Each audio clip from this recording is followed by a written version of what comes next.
The Prismatic Titan has been the laughingstock for far too long in the Final Shape edition. Now, with this build, we are going to be creating a ton of explosions and melee generating energy, so stay tuned for what's to come. With this build, we are going to be running the Monte Carlo auto rifle. I don't see anybody running this anymore, but this is going to go huge for us. Because on the Prismatic Titan, we are running Blade Fury to get that strand super. We are using the thruster ability just to travel a lot quicker and get the use out of our class ability. And then Frenzied Blades. That way we get all those charges on the Frenzied Blade to go along with our Consecration Slam that we are going to be running. To combine the Consecration Slam, we are using the Knockout Fragment. So we get that healing to go along with all the damage that we're doing on the Consecration, the ignitions from this new part of the artifact. And then to top it off, we are using the Pulse Grenade and getting those jolts on those targets to either stun champions or just cause a lot of damage. For the Fragments, we are using Facet of Dominance, so our Arc Grenades are now going to jolt all the targets.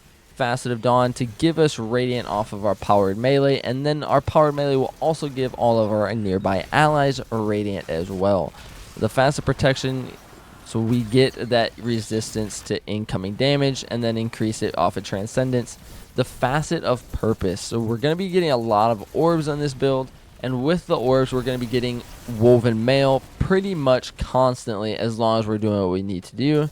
And then to top it off, I don't see a lot of people use this, and I think it's very underrated. The Facet of Solitude. Landing rapid precision hits are going to emit a Severing Blast from the target. Now, when you're Transcendent, that Severing Blast is going to be bigger.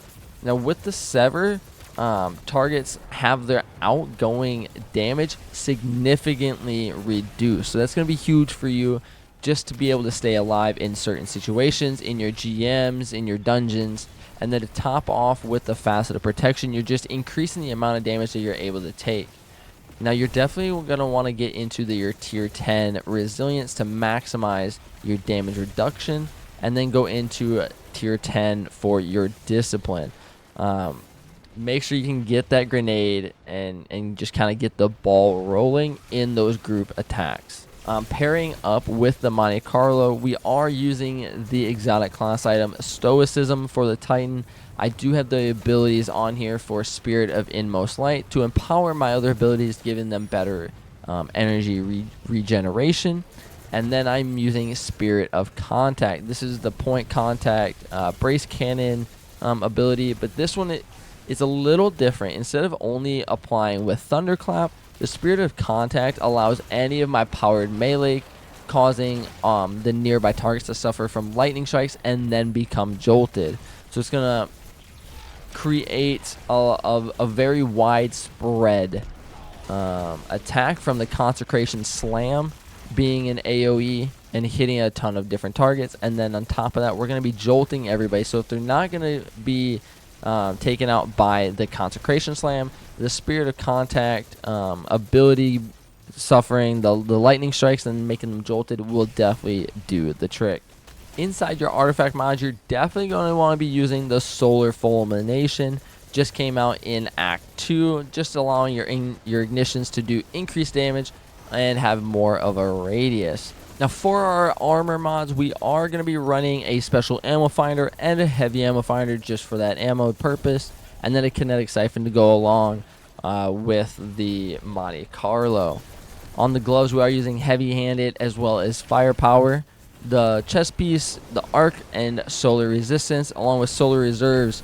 We are using the Izumi RR4 sniper rifle to give more ignitions from our artifact and just have that special ammo available.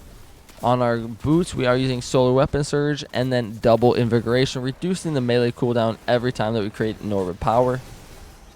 And then on our class item, the Powerful Attraction, giving us the nearby orbs when we activate our Thruster ability, and Outreach for the melee cooldown when using your ability, and then Distribution to reduce all ability cooldowns when using your class ability near targets.